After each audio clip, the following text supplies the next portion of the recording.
भ्राता भीम, आपके लिए बहुत ही उत्तम खीर बनवाई है।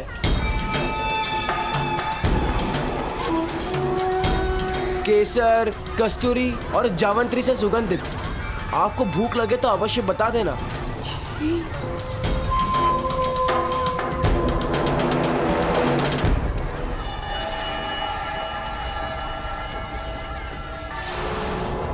नहीं, हम सब साथ में खाएंगे।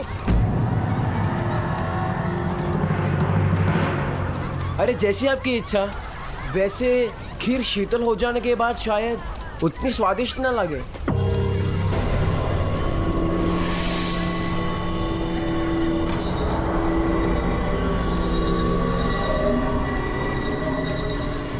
नकुल, सहदेव, चलो खाना खाते हैं।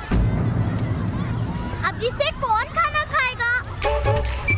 हाँ भ्राता भीम, हमें भूख नहीं है।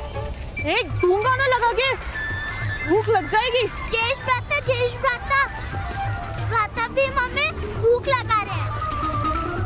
भीम, यदि तुम्हें भूख लगी हो तो तुम जा सकते हो।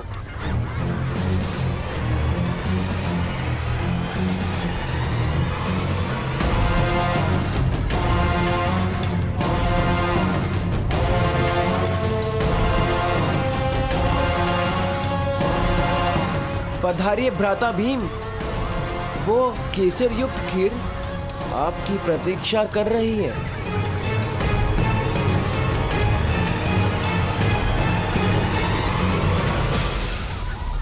चलिए भ्राता भीम, अनेक पकवान निर्मित करवाए हैं आपके लिए।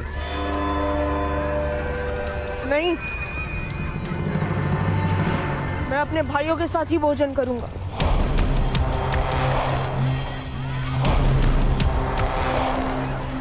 मैं भी तो आपका भाई हूं ना भ्राता भीम। ज्येष्ठ भ्राता युधिष्ठिर और अर्जुन की प्रतीक्षा कर रहा हूँ। और नकुल सहदेव के बिना तो मैं कभी भोजन नहीं करता।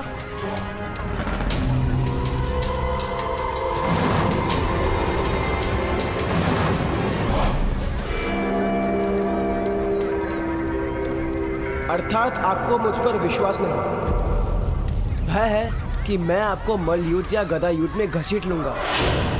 ये प्रमाण कोटि में एक साथ पर्यटन करने का आयोजन ही व्यर्थ हो गया यदि हम आपका विश्वास प्राप्त नहीं कर पाए। ना जाने पितामह को क्या उत्तर दूंगा मैं। पितामह ने कहा था वास्तव में कि 5 और 100 का भेद तोड़ देना, किंतु यदि आपकी इच्छा नहीं है तो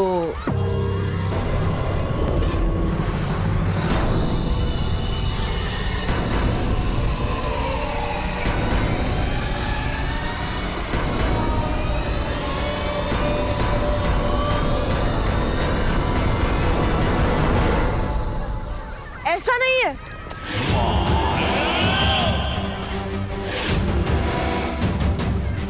ठीक है, चलो भोजन आरंभ करते हैं। पूर्ण सबके साथ करें। चलिए।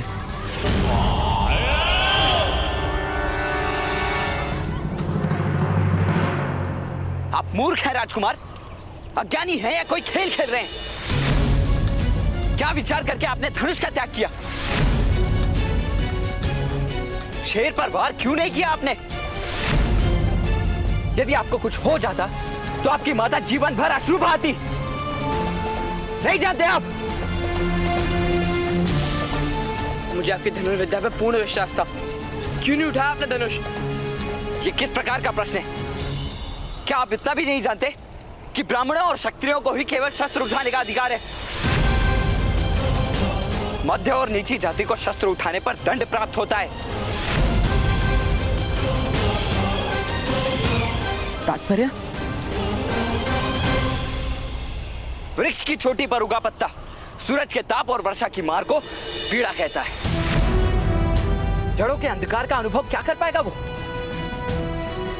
आप तो स्वयं अपने सुख दुख में इतने व्यस्त रहते हैं कि दूसरों के जीवन का संघर्ष क्या देख पाएंगे आप?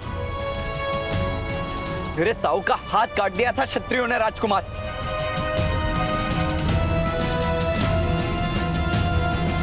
केवल इसीलिए कि उन्होंने धनुष का स्पर्श किया था?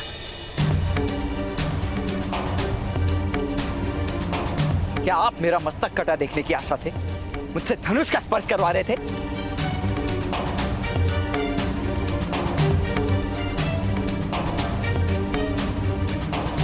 मुझे क्षमा कर दीजिए कर्ण महोदय, मुझे वास्तव में इस बात का ज्ञान नहीं था। वन में जाति व्यवस्था के विषय में तो ज्ञान प्राप्त किया था कि जाति कर्म पर आधारित है।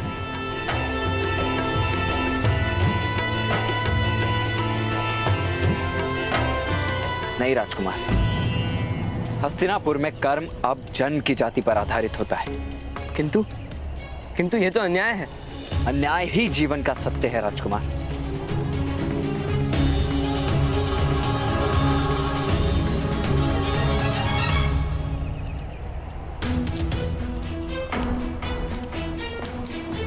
बैठिए भ्राता भीम, मैं आपके लिए खीर परोसता हूँ।